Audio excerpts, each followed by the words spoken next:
Help me welcome John Esler.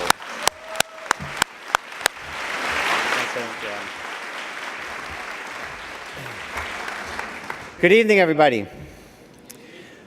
We do have two wonderful kids at the school, age 12 and 15, and Lance, I can't imagine a better leader to teach our kids how to become their best selves as adults. Thank you for your incredible leadership at this school.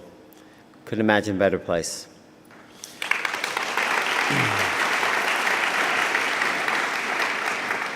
So at the Esler companies, we believe strongly in the importance of promoting a healthy diet to our associates, to our partners, and to our communities. Generally speaking, if you eat well, you will feel well. And if you feel well, you can be your best self. So 4 months ago, I hit the web looking for alternative treatments for cancer. And the first thing on the search bar is Dr. Michael Greger. So I watched his YouTube video speaking about his book, How Not to Die, or How to Live Longer. The next day, I make pretty fast decisions, and a couple hours later, I asked Jeannie, shall we go vegan? And Jeannie said, sure, let's give it a shot. So that was a Saturday, and that was 4 months ago. And really, we were looking to be, the trial for our parents and for our family. And so, what has it done for me on a personal level? So to be clear, my main goal was to change for preventative reasons. I actually wanted what Dr. Greger said I could have, which was more days on this earth to live. I wanted a chance to live a longer life and not get one of those 15 diseases that kill us. However, the short-term benefits have been absolutely astonishing. I've been on a diet my entire life. So what's happened? Well, I used to go to bed at 8 p.m. and get up at 5 a.m. But I was really ready to go to bed at 8 p.m. Today, I'm going to bed midnight.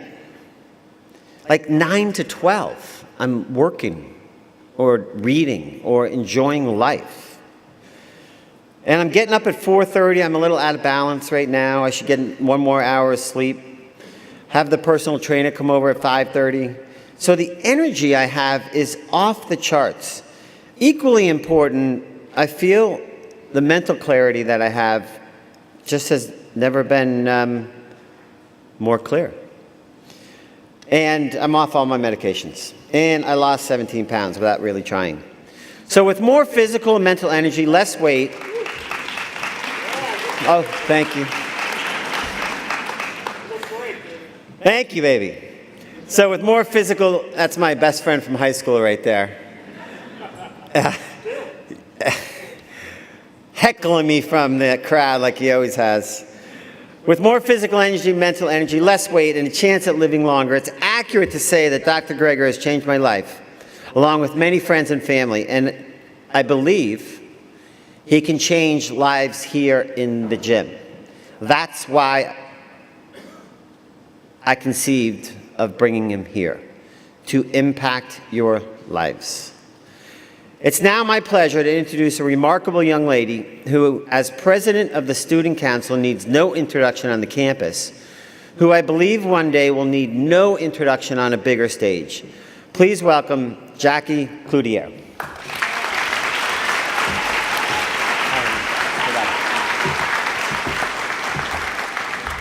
Thank you, Mr. Esler, for that magnanimous introduction and for all the work that you did to make this night happen.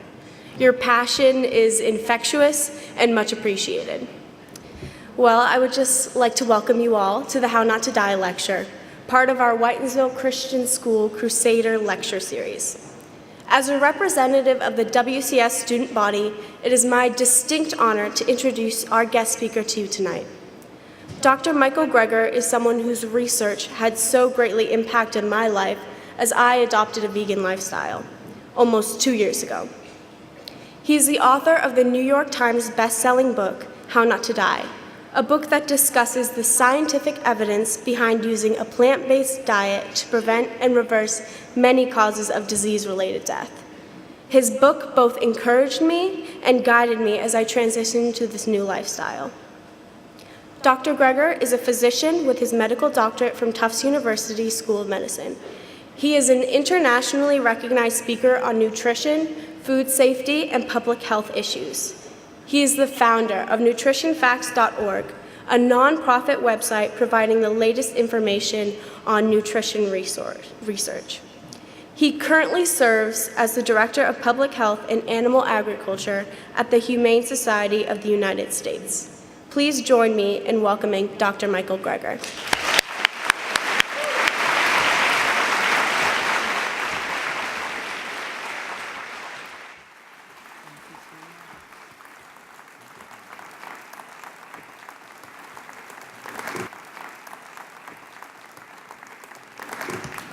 Allow me to begin on a personal note. This is a picture of me taken around the time that my grandmother was diagnosed with end-stage heart disease and sent home to die. She already had so many bypass surgeries, basically run out of plumbing at some point, confined in a wheelchair, crushing chest pain. Her life was over at age 65. Then she heard about this guy, Nathan Pritikin, one of our early lifestyle medicine pioneers. And what happened next is actually detailed in Pritikin's biography. My grandma was one of the death's door people. Frances Greger, my grandmother, arrived at one of Pritikin's early sessions in a wheelchair. Mrs. Greger had heart disease, angina, claudication, her condition so bad she could no longer walk without great pain in her chest and legs. Within 3 weeks, though, she's not only out of her wheelchair, she was walking 10 miles a day. This is a picture of my grandma at her grandson's wedding 15 years after doctors had abandoned her to die. She was given a medical death sentence at age 65, but thanks to a healthy diet, was able to enjoy another 31 years on this planet till age 96, to enjoy her 6 grandkids, including me. That's why I went into medicine. Now, years later, when Dr. Dino published his landmark lifestyle heart trial proving with something called quantitative angiography, that indeed heart disease could be reversed. Arteries opened up without drugs, without surgery, just a plant-based diet and other healthy lifestyle behaviors. I assumed this was going to be the game changer. I mean, my family had seen it with their own eyes, but here it was, in black and white, published in some of the most prestigious medical journals in the world, yet nothing happened. I said, wait a second, if effectively the cure to our #1 killer could get lost down some rabbit hole and ignored, what else might there be out there in the medical literature that could help my patients, but just didn't have a corporate budget driving its promotion? Well, I made it my life's mission to find out. For those of you unfamiliar with my work, every year I read through every issue of every English language nutrition journal in the world, so busy folks like you don't have to. Very nice. I then compile all the most interesting, most groundbreaking, the most practical findings to new videos and articles I upload every day to my nonprofit site, nutritionfacts.org. Everything on the website is free. There's no ads, no corporate sponsorship, strictly non-commercial, not selling anything. I just put it up as a public service, as a labor of love, as a tribute to my grandmother. New videos and articles every day on the latest in evidence-based nutrition. What a concept. So where did Pritikin get his evidence from? Well, a network of missionary hospitals set up throughout sub-Saharan Africa uncovered what may be one of the most important advances in health, according to one of our most important medical figures of the last century, Dr. Dennis Burkitt, the fact that many of our major and commonest diseases were universally rare, like heart disease. In the African population of Uganda, for example, coronary artery disease was almost non-existent. Say, wait a second. Our number one killer almost non-existent. What were they eating? Well, they're eating lots of vegetables and grains and greens, and their protein almost exclusively from plant sources. And they had the cholesterol levels to prove it, very similar to what one sees in kind of modern day plant eaters. So wait a second, maybe they were just all dying early, never lived long enough to get heart disease.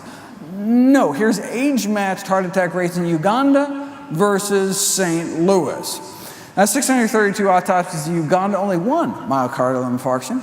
Now, 632 age and gender matched autopsies in Uganda, in Missouri, 136 myocardial infarctions, more than 100 times the rate of our leading killer. In fact, they were so blown away, went back, did another 800 autopsies in Uganda, still just that one small healed infarct, meaning it wasn't even the cause of death, out of 1,427 patients, less than 1 in 8,000, whereas here, heart disease is an epidemic.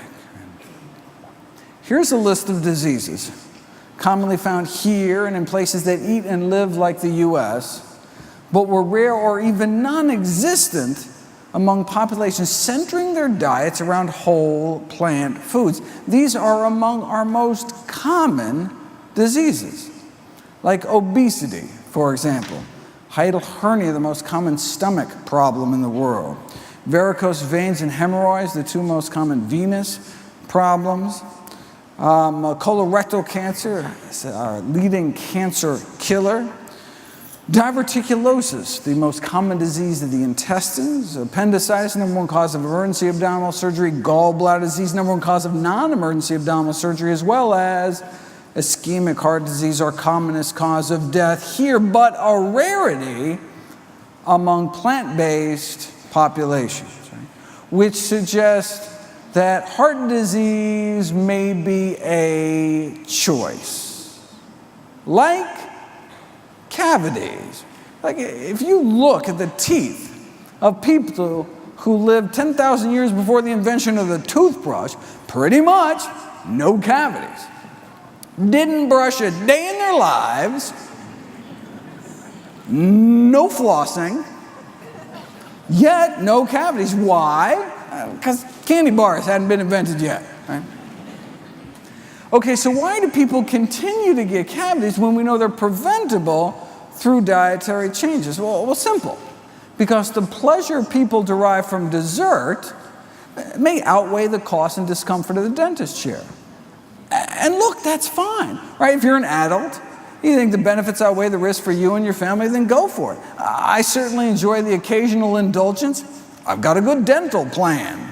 Right? But what if instead of the plaque in our teeth, we're talking about the plaque building up inside of our arteries, another disease that can be prevented through changes in our diet. Okay, now we're not talking about scraping tartar anymore. Now, what are the consequences for you and your family, right? It's, of course, up to each of us to make our own decisions as to what to eat and how to live, but we should make these choices consciously, educating ourselves about the predictable consequences of our actions. Atherosclerosis, hardening of the arteries. We can end up more than just diseased, but dead as well. Atherosclerosis is a disease that begins in childhood. By age 10, nearly all children raised on the standard American diet already have what I call fighting streaks building up inside of their arteries, the first stage of the disease. These streaks then turn into plaques in our 20s, get worse in our 30s, and then can start killing us off. In our heart, it's called a heart attack. In our brain, the same disease can cause a stroke. Right? So if there's anyone here this evening older than age 10, then the question is not whether or not to eat healthy to prevent heart disease, it's whether you want to reverse the heart disease you likely already have, whether you know it or not. But is that even possible? When researchers took people with heart disease, put them on the kind of plant-based diet followed by populations that do not get epidemic heart disease, their hope was, hey, maybe we could slow the disease down a little bit, maybe even stop it. But instead, something miraculous happened. As soon as people stopped eating artery-clogging diets, their bodies were able to start dissolving some of that plaque away, opening up arteries without drugs, without surgery, suggesting their bodies wanted to be healthy all along, but were just never given the chance.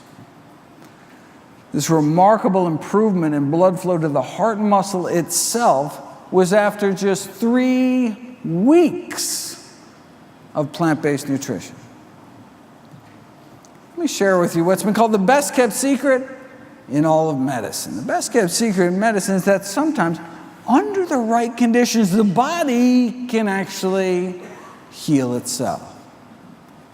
If you whack your shin really hard on a coffee table, you can get all red hot, painful, swollen, inflamed, but will heal naturally if you just stand back, let your body work its magic. Okay, but what if you whack your shin in the same place day after day? In fact, 3 times a day, breakfast, lunch, and dinner. You'd never heal. You'd go to your doctor and be like, oh, my shin hurts. They'd be like, no problem, whip out their pad, write your prescription for painkillers. You're still whacking your shin 3 times a day, still really hurts like heck, but oh, it feels so much better with those pain pills on board. Thank heavens for modern medicine.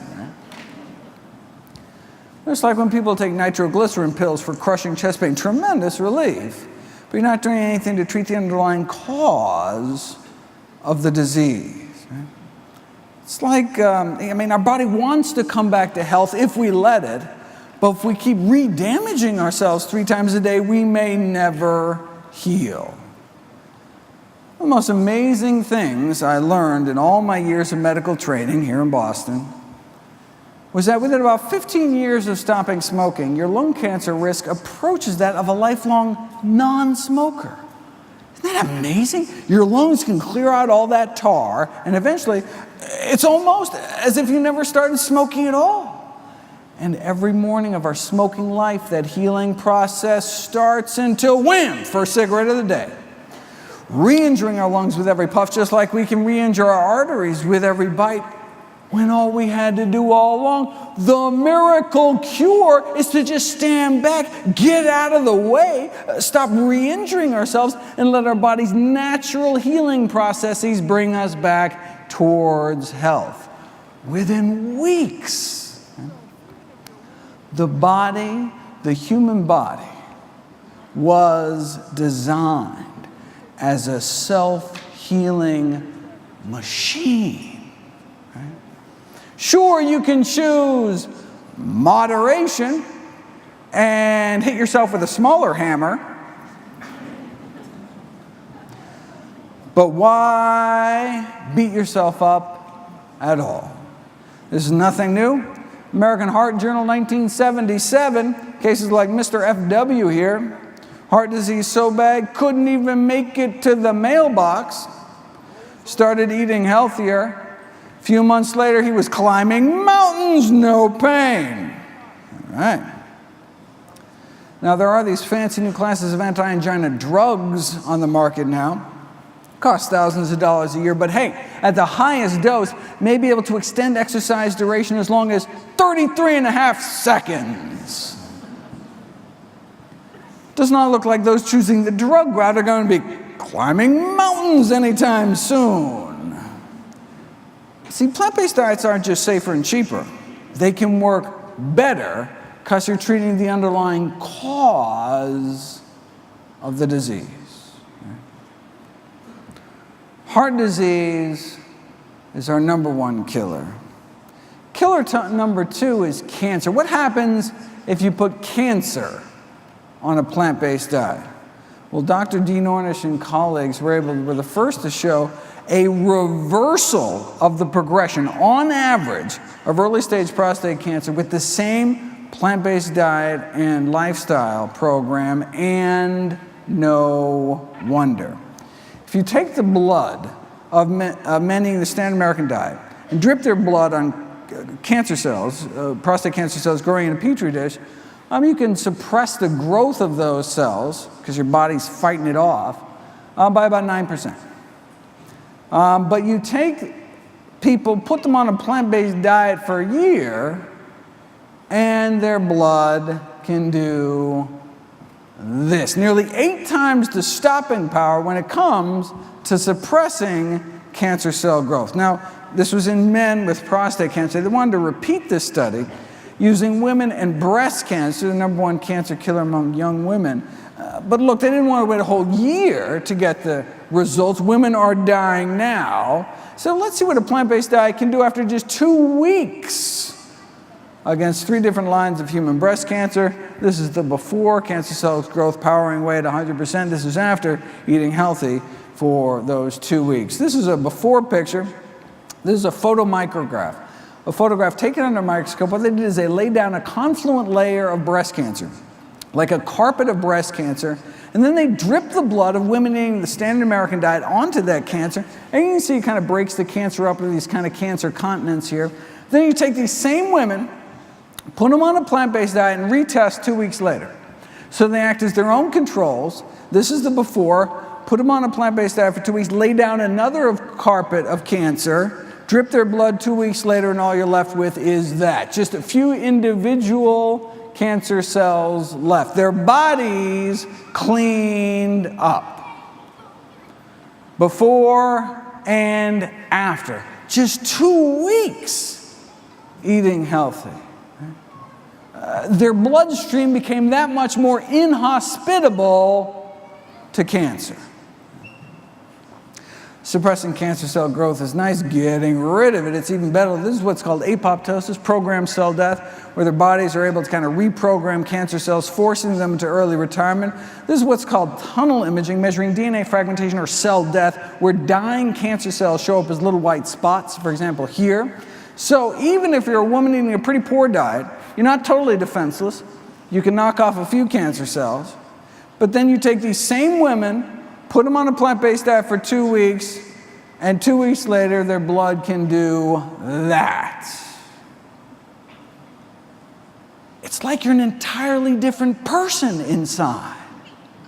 The same blood now circulating throughout these women's bodies gained the power to significantly slow down and stop breast cancer cell growth after just 2 weeks eating healthy.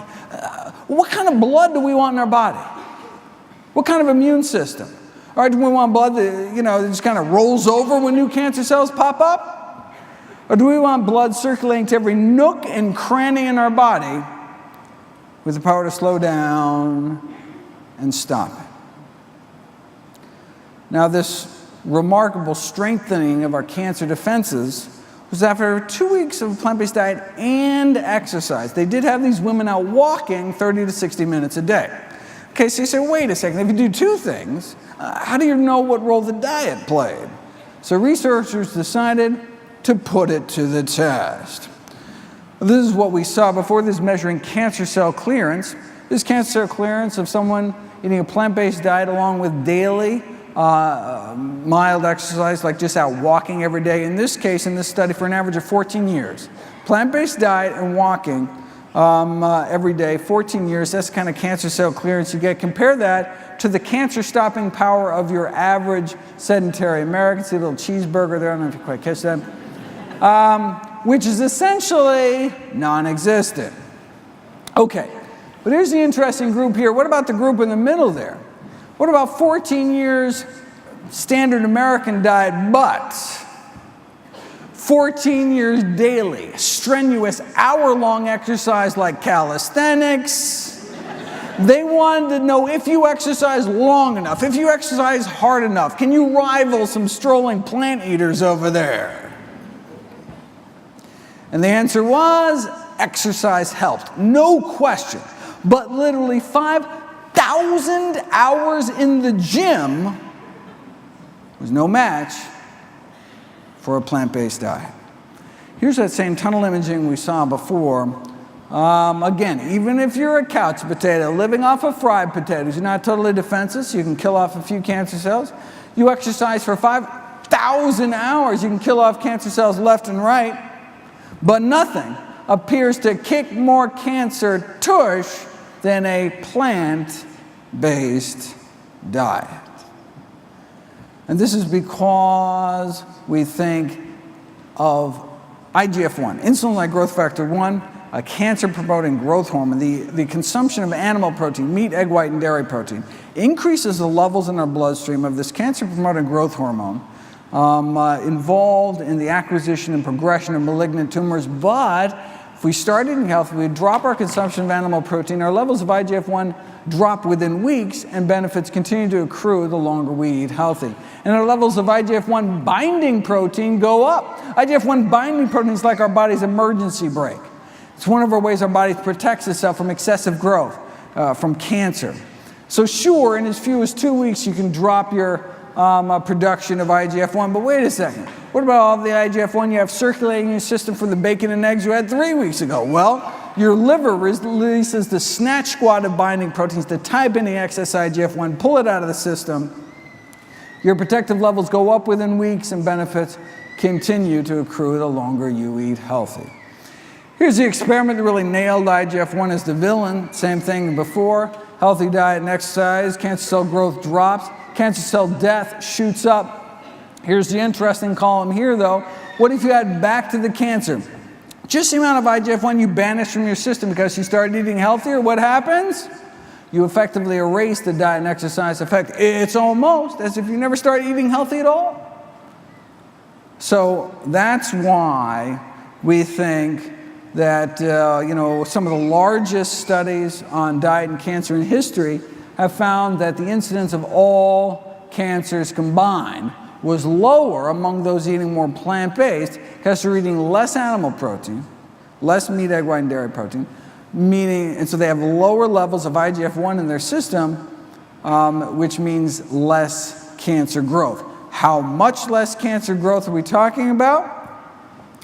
Thousands of women were followed for 18 years, and those during middle age, eating lots of protein, 75% increased risk of dying prematurely for anything, and then fourfold risk, quadrupling risk of dying specifically from cancer, but not plant protein, right?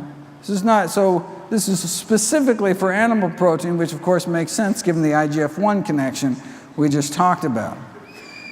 The academic institution where the study was done sent out a press release with a memorable opening line.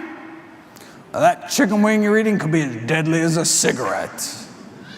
Explaining, look, quadrupling your risk of dying from cancer? I mean, that's comparable to what one might get smoking cigarettes. So what was the reaction in the scientific community to this revelation that diets high in meat, eggs, and dairy could be harmful to health as smoking? Well, one nutrition scientist said it's potentially dangerous to tell people about this study. Why? Because a smoker might think, hey, why bother quitting smoking? My ham and cheese sandwich is just as bad for me. So let's not tell anyone about this whole meat and dairy. Shh.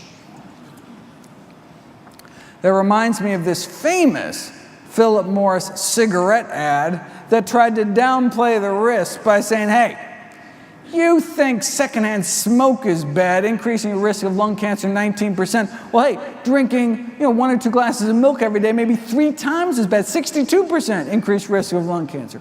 Or doubling your risk frequently cooking with oil, tripling your risk of heart disease by eating non-vegetarian, multiplying your risk 6-fold if you eat lots of meat and dairy. So, they conclude, let's keep some perspective here.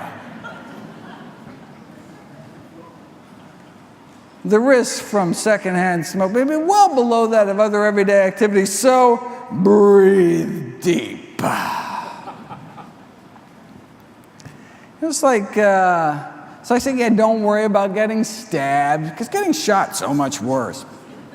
How about neither, right? 2 risks don't make a right. course, you'll note Philip Morris stopped throwing dairy under the bus once they purchased Kraft Foods. Just saying. All right, we talked about killer number 1, heart disease, killer number 2, cancer. Now, every year, the CDC compiles the top 15 leading causes of death. I thought, let's just go through the list, 1 through 15. Talk about the role diet may play in preventing, arresting, or reversing each of our top 15 killers. 2 down, 13 to go. The top 3 killers used to be heart disease, cancer, stroke. Oh, that's so 2007. Now it's heart disease, cancer, and COPD, chronic obstructive pulmonary diseases like emphysema.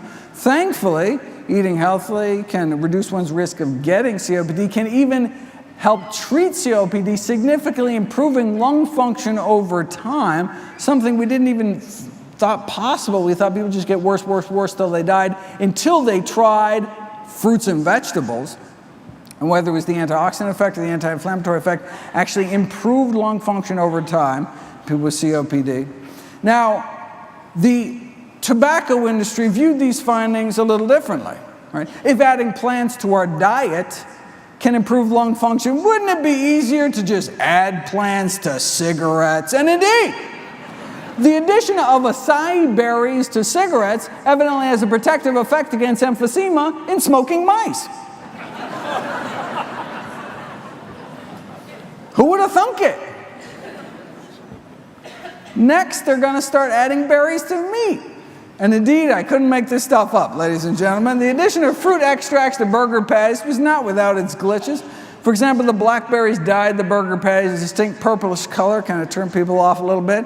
Although evidently you can improve the tenderness of lamb carcasses if you infuse them before rigor mortis sets in with kiwi fruit juice. You can even improve the nutritional profile of frankfurters by adding powdered grape seeds, though there were some complaints of the grapeseed particles becoming visible in the final product. And, look, if there's one thing we know about hot dog eaters, it's that they're picky about what goes in their food.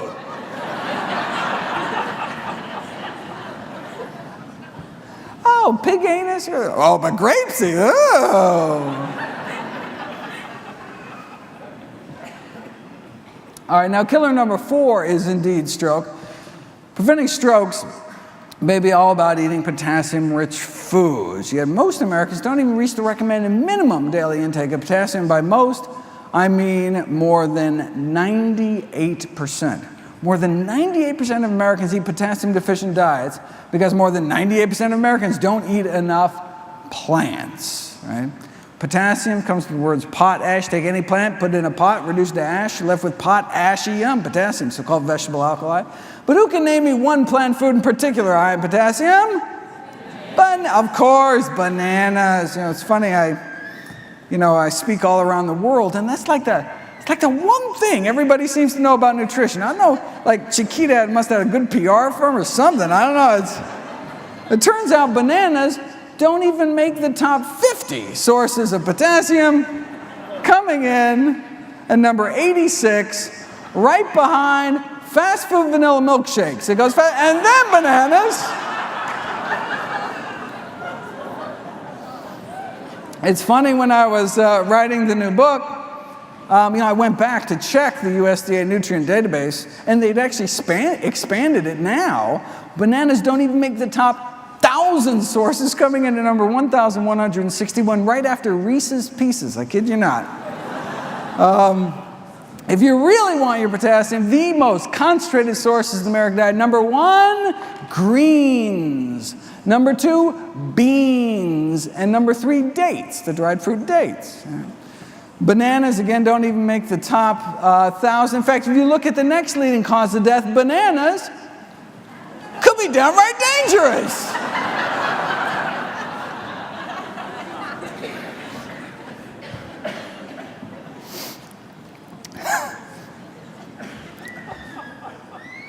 Alzheimer's is next. 4 million Americans affected. 20 years ago, wasn't even in the top 10.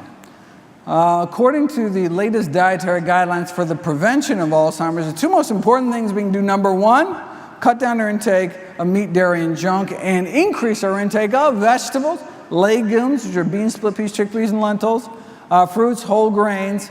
And this is based in part on data going back decades now to the original Adventist study, showing that those who eat meat, red meat, white meat, doesn't matter, 2 to 3 times the risk of becoming demented later in life, and the longer they ate healthy, the lower their risk appeared to drop. Killer number 7, type 2 diabetes, a disease we've known we can both prevent, arrest, and reverse since the 1930s, where a small group of diabetics were put on a plant-based diet, and over a period of 5 years, about a quarter of them were able to get off their insulin altogether. But plant-based diets tend to be relatively low-calorie diets, and so maybe their diabetes just got better because they lost so much weight. I mean, to tease that out, what we're going to have to do is put people on a plant-based diet but force them to eat so much food that they don't lose any weight. Right? Then we can see if there's unique benefits to plant-based eating beyond just all the easy weight loss. All right, well, we'd have to wait a few decades, but here it is. Subjects were weighed every day, and if they started to lose weight, they were made to eat more food. In fact, so much more food, some of the participants had problems eating it all. They're like, oh, not another salad, oh. But eventually they adapted, so no weight loss despite restricting meat, eggs, dairy, and junk. Okay, so with 0 weight loss, was there still any benefit to their diabetes? Well, insulin needs were cut 60% across the board. Half the diabetics ended off all their insulin altogether. Wow, how many years did that take? No, 16 days. 16 days later. So we're talking diabetics who've had diabetes as long as 20 years, injecting 20 units of insulin a day, then 13 days later on none. Diabetes for 20 years, and then off all insulin in less than 2 weeks. Diabetes for 20 years because no one had told them about a plant-based diet. For decades, they were just 13 days away at any time. Here's participant number 15. 32 units of insulin on the control diet, then 18 days later on none. Lower blood sugars on 32 units, less insulin. That's the power of plants. Right? And remember, this was with 0 weight loss. Right? His body just started working that much better. The way he was designed, his body was designed to work. And what about the side effects, though? Okay, how about cholesterol's dropping like a rock to under 150? Again, only about 2 weeks' time, making him essentially heart attack proof too, just as a bonus. You know, just like asking patients to make moderate changes in diet will only net them kind of moderate benefits in terms of cholesterol reduction. How moderate do you want your diabetes? Everything in moderation is a truer statement than many people realize. Right? Asking diabetics to make moderate changes in diet can leave them with moderate blindness, moderate kidney failure, moderate amputation, maybe just a few toes or something. Moderation in all things is not necessarily a good thing. Remember that study that purported to show that diets high in meat, eggs, and dairy could be harmful to the health of smoking? Supposedly found that those who eat a lot of animal protein in middle age, most meat, eggs, and dairy, 4 times as likely to die from cancer or diabetes. Well, that was true for cancer, but if you look at the actual study, for diabetes, that was simply not true. Those eating lots of animal protein in middle age didn't have 4 times the risk of dying from diabetes. They had 73 times the risk of dying from diabetes. Now, those that chose moderation, only eating a moderate amount of animal protein, they just had 23 times the risk of death from diabetes.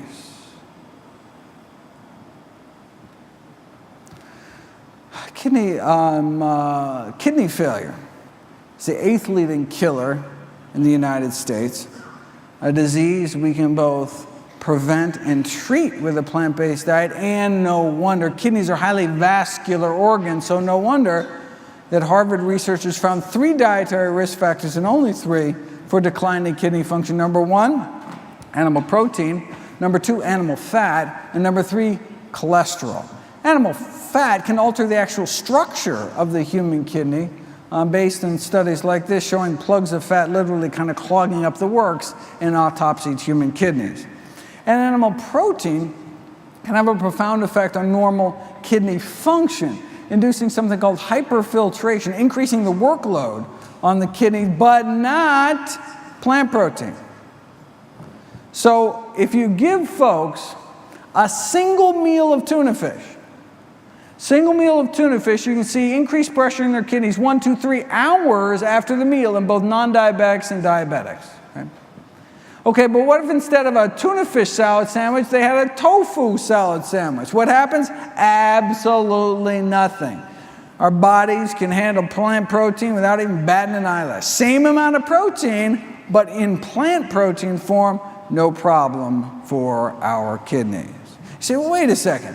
Why does animal protein cause that overload reaction, but not plant protein? Well, we think it's because the inflammation triggered by the consumption of animal products. And how do we know that? Because if you give a powerful anti-inflammatory drug along with that tuna fish, you can abolish that hyperfiltration protein leakage response to meat ingestion. And then there's the acid load. The consumption of foods such as meat, eggs, and dairy induces the formation of acids within our kidneys, which causes something called tubular toxicity, damage to the delicate urine-making tubes within our kidneys. Animal foods tend to be acid-promoting, particularly fish, which is the worst, then pork, poultry, on down the list, whereas plant foods either be kind of neutral or actually base-forming alkaline, particularly dark green leafy vegetables, to counteract some of the acids formed from an otherwise unhealthy diet. So maybe the key to halting the progression of chronic kidney disease may lie in the produce aisle or the farmer's market rather than the pharmacy. And so no surprise that plant-based diets have been used to treat kidney failure for decades now. This is protein leakage on the standard low-sodium diet. This is what we physicians would typically put people on with failing kidneys. But then they switched them in this study to the supplemented vegan diet, then back to conventional, plant-based. Conventional, plant-based, switching on and off kidney dysfunction like a light switch based on simply what was going into their mouths.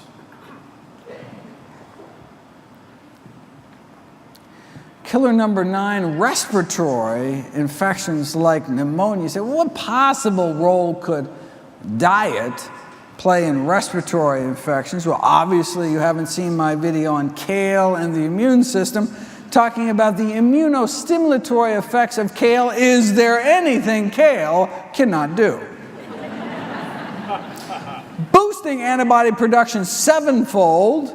Yeah, but that's in a petri dish. What about in people? If you take older men and women, 50s, 60s, 70s, right before getting their pneumovax vaccination, their pneumonia vaccination, you split them up into 2 groups, half to eat their regular diet, the other half, you just add a few servings of fruits and vegetables, you get a significantly improved, boosted antibody protective response in the fruit and vegetable group. This is not cutting out meat. This is just adding a few servings of produce to one's daily diet can significantly boost immune function, which for some people can be literally life-saving.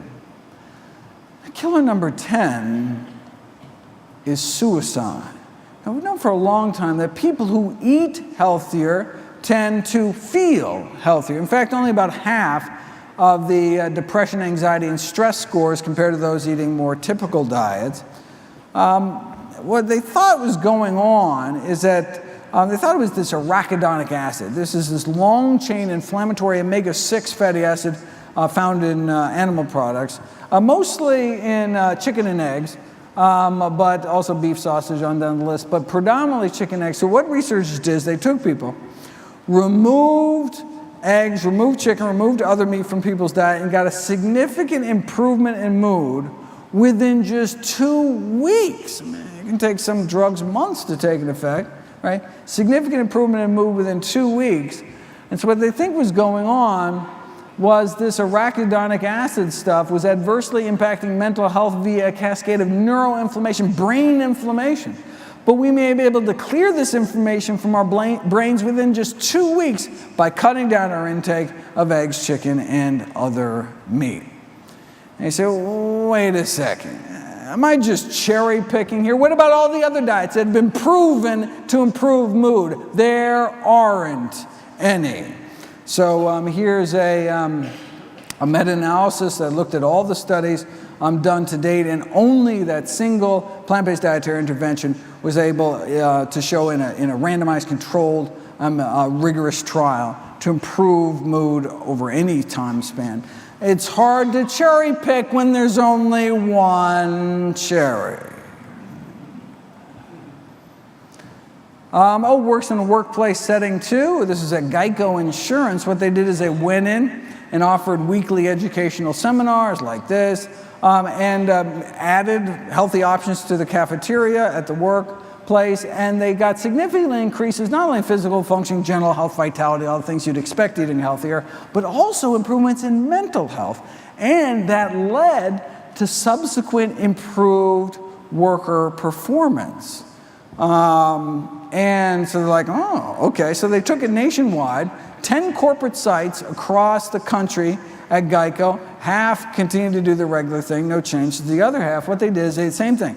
Went in, gave these weekly educational sessions, just added healthy options, didn't take anything away, added lentil soup and bean burritos, healthy options in the cafeteria, and what happened, significant improvements, depression, anxiety, fatigue, emotional well-being, daily functioning, improved emotional health. So, lifestyle interventions like exercise don't just have physical benefits, but can have mental health benefits as well in terms of diet. Plant-based diets have the greatest evidence base to support them. Killer number 10 is systemic blood infections. Now, sure, foodborne bacteria can burrow through the intestinal wall, get into your bloodstream, or in women actually crawl up from their bladder. We've known for decades now that the urinary tract infection bacteria start off in the rectum and then creep up into the bladder. We didn't know where the original source of these UTI-causing bladder bugs were, but now we do. Chicken. Chicken is a reservoir for these so-called extraintestinal E. coli. We have this now DNA fingerprinting proof of a direct link between chickens, meat, and bladder infection cultures taken from women with bladder infections. Solid evidence that urinary tract infections can be what's called a zoonosis, or an animal to human disease. You say, wait a second, who undercooks chicken? Can't you just use a meat thermometer, cook the meat through? What's the big deal? The big deal is what's called cross-contamination. If you take 40 families, you give them a frozen chicken to prepare and cook in their home as they normally would, and multitudes of antibiotic-resistant bacteria jump from the chicken into the guts of the volunteers even before they eat it. So you could incinerate that chicken to ash. You don't even have to eat any of it. You're already infected before it makes it into the pot. Within days, the chicken bacteria had multiplied to the point of becoming a major part of the person's gut flora. Chicken bacteria was like taking over. So you say, okay, wait a second. What about instead of just giving people safe cooking guidelines, you give them safe handling guidelines too? So they went in, instructed people on the official USDA recommendation. What we should all be doing is spraying all common surfaces with a bleach solution anytime fresh or frozen poultry comes in the house. They told people how to do this, showed people how to do this, did the same thing, went in afterwards and swabbed around their kitchen, and still found significant levels of Salmonella campylobacter. These are serious human pathogens on some utensils, dishcloth, counter, rim around the sink, cupboard. The reason that most families have more bacteria from feces in their kitchen sink compared to their toilet seat is because people tend to rinse chickens in the sink, not the toilet.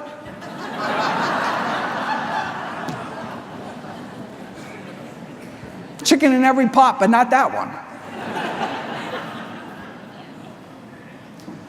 All right, but the good news is, it's not like you eat chicken once and you're colonized for life. The chicken bacteria only seem to last in these experiments for about 10 days before your good bacteria can kind of muscle it out of the way.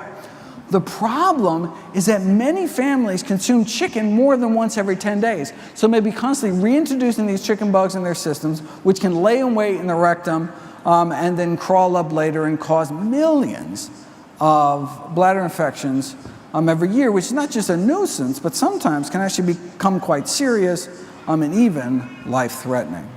So wait a second, you can't sell unsafe cars, you can't sell unsafe toys. How is it even legal to sell unsafe meat? Well, they do it by blaming the consumer. Raw meats are not idiot-proof, says one USDA poultry microbiologist. Look, they're like, they can be mishandled, and when they are, it's like handling a hand grenade. You pull the pin, someone's gonna get hurt. Now, while some may question the wisdom of selling hand grenades in supermarkets, our poultry microbiologists disagree, saying, no, it's the consumer that has the most responsibility, just refuses to accept it. It's like a car company saying, yeah, we installed faulty brakes, but it's your fault for not putting your kid in a seatbelt or something. The head of the CDC's food poisoning division was famously responded to this kind of meat industry blame the victim attitude. Is it reasonable, she asked, is it reasonable that if a consumer undercooks a hamburger, their 3-year-old dies? Is that reasonable? Not to worry, the meat industry's on it. They now have FDA approval for a bacteria-eating virus that they can spray on the meat. Now, there's been some concern about these so-called bacteriophages may present somewhat of a challenge to the food industry, so of course I'm not going to label it or anything. But if they think that's going to be a challenge, check out their other bright idea. The effective extracted housefly pupae, this is a sciencey way of saying they want to smear a maggot mixture on the meat. Now, it's a low cost. Think about it. Look, maggots thrive off of rotting flesh. However, there have been no reports of maggots having any serious diseases. So, hey, they must be filled with some kind of antibacterial something inside, right? Have you ever seen a maggot sneeze? I didn't think so. So, let's take some maggots, grow them 3 days old, wash them off, towel them up, a little Vitamix action here. Voila, safer meats. We talked about kidney failure. What about liver failure? We've known for decades now you can actually treat liver failure with a plant-based diet, significantly reducing toxins that would otherwise build up eating meat without a fully functional liver to detoxify your blood. Though it's true there are some folks consuming plant-based diets with worsening liver function. They're called alcoholics, living off of barley and potatoes and grapes and strictly plant-based, but not doing so good. We're not sure exactly. Killer number 13, high blood pressure. 78 million Americans affected. We're talking 1 in 3 American adults. And as we get older, our pressures get higher and higher, such that by age 60, most of us have high blood pressure. Say, wait a second, if most of us are, hypertensive when we get older, maybe it's less a disease and more just a natural, inevitable consequence of aging.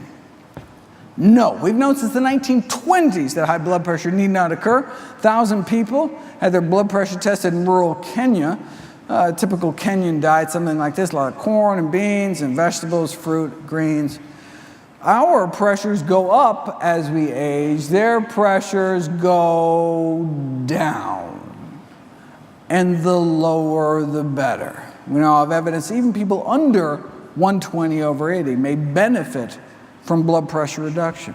So the ideal blood pressure, the no benefit from reducing it further blood pressure, 110/70. Is it even possible to get pressures down to 110/70? It's not just possible, it's normal for those living healthy enough lives. 2 years to this rural Kenyan hospital, 1,800 patients were admitted. How many cases of high blood pressure did they find? 0. Wow, they must have had low rates of heart disease, right? No, they had no rates of heart disease. Not a single case of atherosclerosis, our number one killer, was found. Rural China, same thing. About 110/70 their entire lives, 70-year-olds, same average blood pressure as 16-year-olds. So we're seeing Asian diet, African diet, vastly different diets. What they shared in common is that they're plant-based day to day, with meat only eaten on special occasions. Right? So, well, why do we think it's the plant-based nature of their diets that was so protective? Because in the Western world, the only groups of folks getting it down that low on average, according to the American Heart Association, are those eating strictly plant-based diets, coming in at an average of about 110/65. This is the largest study of plant-based eaters to date. This is looking at 89,000 Californians, comparing non-vegetarians to so-called semi-vegetarians or flexitarians, people that eat more like on a once-a-week basis rather than a daily basis, compared to those who eat no meat except fish, compared to those who eat no meat at all, compared to those who eat no meat, eggs, or dairy. And this was an Adventist study, so where they consider their body a temple. And so even the non-vegetarians that tend not to smoke, exercise a lot, lots of fruits and vegetables, didn't eat a lot of meat. But still, this is really a healthy cohort of meat eaters. But still, you saw this stepwise drop in risk. The more and more plant-based they ate. Same thing with diabetes. Same thing with obesity. So yeah, sure, you could throw the vast majority of your risk out the window by eating strictly plant-based, but it's not all or nothing. It's not black or white. Any movement we can make along this spectrum towards eating healthier can accrue significant benefits. You can show this experimentally, like for high blood pressure, you take vegetarians, you give them meat, pay them enough to eat it, and their blood pressures go up. Or you take people who already eat meat, remove meat from the diet, their blood pressure goes down within 7 days. And this is after the vast majority had to stop their blood pressure medications or reduce their blood pressure medications. They had to. I mean, you can't treat the cause. You can't have normal blood pressure and be on multiple blood pressure medications. You drop your pressures too low. I mean, get dangerous, get lightheaded, fall over, hurt yourself. Right? So they had to wean people off these drugs. So lower pressures on fewer drugs. In 7 days, that's the power of plants. So, does the American Heart Association recommend a no-meat diet? I know they recommend the so-called DASH diet, actually in the news a lot this week, because the new hypertension guidelines came up. Before 140, 140/90, that was considered hypertension. Now they've dropped it down to 130 as being high blood pressure. But as we saw, really anything over 110 is really high. I mean, is abnormally high, but they're talking about putting people at really high risk. And what do is they say to people, eat the DASH diet, this low-meat diet. So wait a second, why not entirely plant-based? I mean, when the DASH diet was being created, were they just not aware of this landmark research done by Harvard's Frank Sachs? No, they were aware. The chair of the design committee that came up with the DASH diet was Frank Sachs. See, the DASH diet was created with the number one goal of capturing the blood pressure lowering benefits of a more plant-based diet, yet contain enough animal products to make it palatable to the general population. They didn't think the public could handle the truth. Now, you can see what they were thinking. Just like drugs never work unless you actually take them, diets never work at all unless you actually eat them. So like, look, we can't tell, how many people, if we tell eat strictly plant-based, how many people are going to do that, right? So if we soft pedal the message, come up with some kind of compromised diet, well then we'll, on a population scale, we'll save more lives. Okay, tell that to the 1,000 American families a day that lose a loved one to high blood pressure. Maybe it's time to start telling the American public the truth.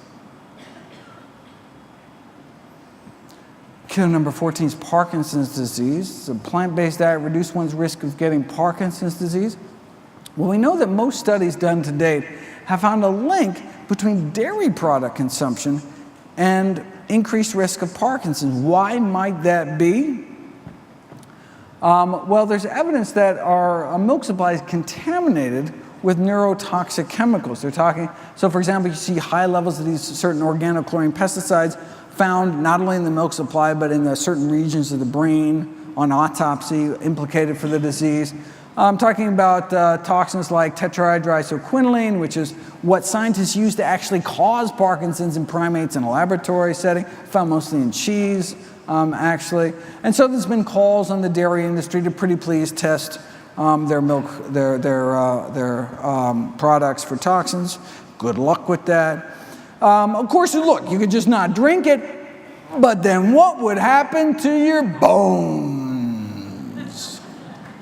That's a marketing ploy. If you look at the actual science, milk does not appear to protect against hip fracture risk. Whether you're drinking it as an adult, whether you're drinking it as a teen, doesn't matter, doesn't work. It may actually increase risk of hip fracture, which may explain why countries with the highest hip fracture rates are among those with the highest dairy consumption. So Swedish researchers decided to put it to the test. More than 100,000 men and women followed for years, and milk-drinking women had higher rates of what? Higher rates of death from all causes. So lived significantly shorter lives, more cardiovascular disease, significantly more cancer for each daily glass of milk. Those women unfortunate enough to be drinking 3 glasses of milk a day had nearly twice the risk of dying prematurely. Right? And they had more bone and hip fracture risk too. More milk, more fractures. And milk-drinking men also had higher rates of death. But for some reason, you never see milk ads like this. I'm not sure exactly what the... And finally, killer number 15, aspiration pneumonia, was caused by swallowing difficulties due to Parkinson's or Alzheimer's or stroke, things we've already talked about. Okay, so here's our top 15 causes of death. And a plant-based diet can be used to help prevent nearly all of them, can be used to treat more than half of them, and even reverse the course of disease in some of them, including, in some cases, our top 3 killers. Now look, certainly there are drugs that can help too. There's cholesterol statin, drugs for cholesterol-lowering statin drugs for heart. There's insulin injections, various oral sugar pills for diabetes. I mean, there's a whole bunch of different classes of high blood pressure medications you can put people on, but the same diet does it all. It's not like there's, some kind of brain healthy diet that's somehow different from a heart healthy diet. No, a kidney healthy diet is a liver healthy diet, is a whole body healthy diet. One diet to kind of rule them all. And what about side effects? I'm not talking about a little rash here or something. Prescription drugs kill more than 100,000 Americans every year. We're not talking about opiate overdoses. We're not talking about medical errors, giving people the wrong drug or prescribing. No, this is drugs as taken, killing off more than 100,000 people every year. So wait a second, 106,000 deaths? That means that the 6th leading cause of death in America is doctors. The 6th leading cause of death is me. Thankfully, I can be prevented with a plant-based diet. No, seriously, compared to 15,000 American vegetarians, those that eat meat, about twice the odds of being on aspirin, sleeping pills, tranquilizers, antacids, painkillers, blood pressure medications, laxatives, of course, as well as insulin. So plant-based diets are great for people that don't like taking drugs, for people that don't like paying for drugs, and for people that don't like risking drug side effects. Right? Anyone want to solve the healthcare crisis? I do have a suggestion. There's only one diet that's ever been proven to reverse heart disease in the majority of patients. That's a plant-based diet. So, anytime anyone tries to sell you on some new diet they heard about, do me a favor. Ask them one simple question. Wait a second. Has this diet been proven to reverse heart disease? Number one reason me and all my loved ones will die? If the answer is no, why would you even consider it? If that's all a plant-based diet could do, reverse the number one killer of men and women, shouldn't that kind of be the default diet until proven otherwise? And the fact that it can also be effective in preventing, arresting, or reversing other leading killers, like type 2 diabetes and high blood pressure, would seem to make the case for plant-based eating simply overwhelming. Most deaths in the United States are preventable and related to nutrition. According to the Global Burden of Disease Study, the largest study of disease risk factors in history, funded by the Bill and Melinda Gates Foundation, the number one cause of death in these United States, it's our diet. The number one cause of disability in the United States, it's our diet. Now bumping tobacco smoking to number 2, cigarettes. Oh, they only kill about 500,000 Americans every year, whereas our diet kills hundreds of thousands more. So if most deaths are preventable and related to nutrition, then obviously nutrition is the number one thing taught in medical school, right? Now, obviously it's the number one thing your doctor talks about at every single visit, right? How could there be this disconnect between the science and the practice of medicine? Well, let me end with a thought experiment. Imagine yourself a smoker back in the 1950s. You know, back in the 1950s, the average per capita cigarette consumption was 4,000 cigarettes a year, meaning the average person walking around smoked half pack a day, on average. Right? The media was telling people to smoke, famous athletes agreed, even Santa Claus wanted you to smoke. I mean, look, you want to keep fit and stay slender, so you make sure to smoke and eat lots of hot dogs to stay trim, and eat lots of sugar to stay slim and trim, a lot better than that apple there. I mean, sheesh, right? Though apples do connote goodness and freshness, reads one internal tobacco industry memo, which brings up many possibilities for a youth that want to make apple-flavored cigarettes for kids. Shameless. For digestion's sake, you smoke. I mean, no curative powers claimed by Philip Morris, but hey, better be safe than sorry and smoke. Blow in her face and she'll follow you anywhere.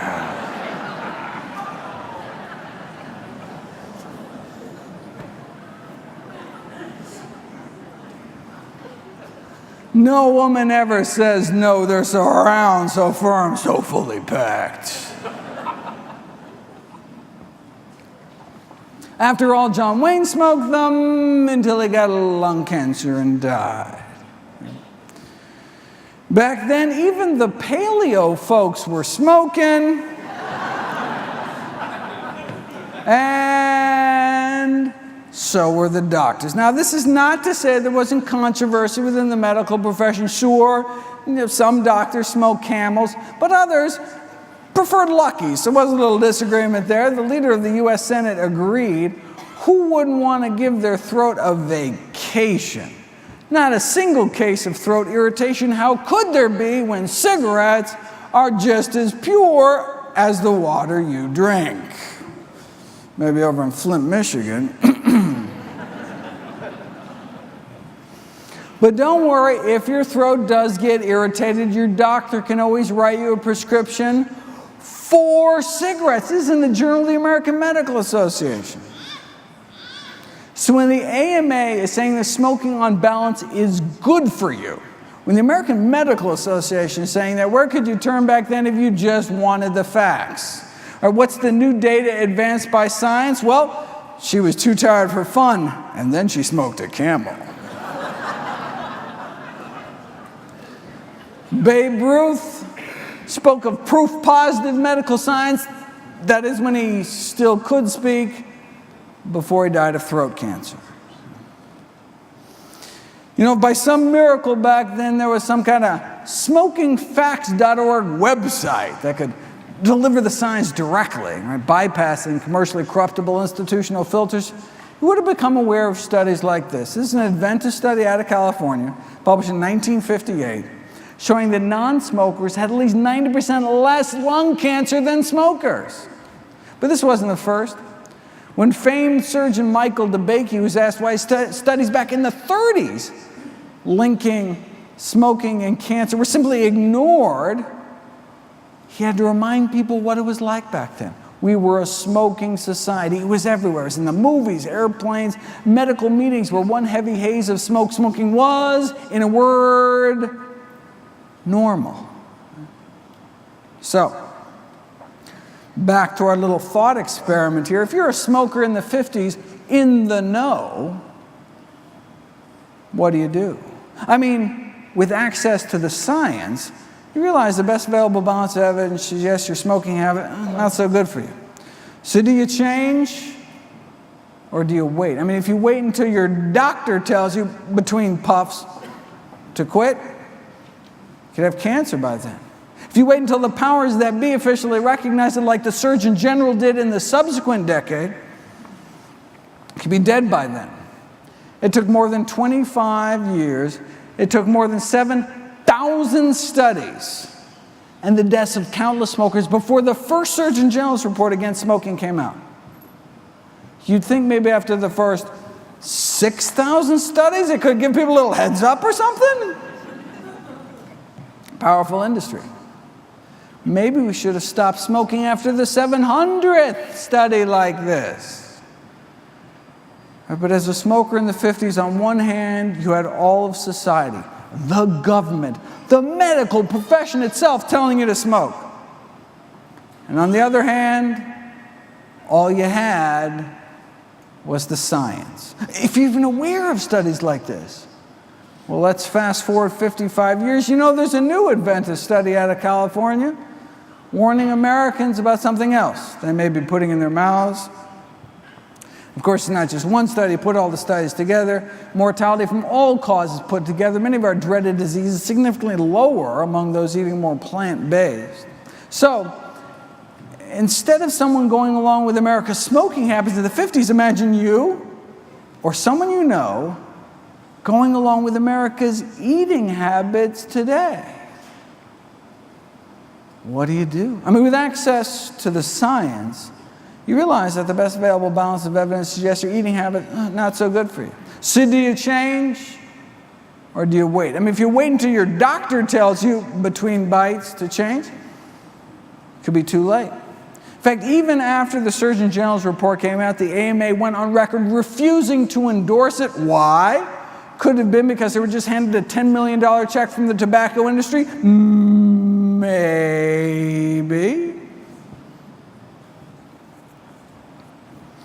Okay, so we can see why the AMA was sucking up to the tobacco industry, but why weren't more individual doctors speaking up? There were a few ahead of their time speaking up against industries killing millions, but why not more? Maybe it's because the majority of physicians themselves smoke cigarettes. Just like the majority of physicians today continue to eat foods that are contributing to our epidemics of dietary disease. What was the AMA's rallying cry back then? Everything in moderation. Extensive scientific studies have proven smoking in moderation, oh, that's fine. Sound familiar? The food industry used the same misinformation, twisting the science.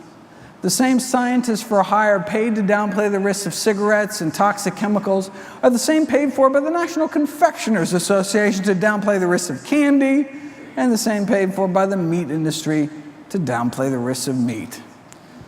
Whereas animal products and processed foods are killing off 14 million lives every year. Those of us involved in this evidence-based nutrition revolution, we're talking about 14 million souls every year. So maybe plant-based eating should be considered kind of the nutritional equivalent of quitting smoking. How long do we have to wait, though, before the CDC says, don't wait for open heart surgery to start eating healthier as well? Until the system changes, we need to take personal responsibility for our own health, for our family's health. We can't wait until society catches up to the science again, because it's a matter of life and death. Now, Dr. Kim Williams became president recently of the American College of Cardiology. He was asked in an interview why he himself eats the same diet he recommends to all his patients, the strictly plant-based diet. "I don't mind dying," Dr. Williams replied. "I just don't want it to be my own fault." Thank you so much.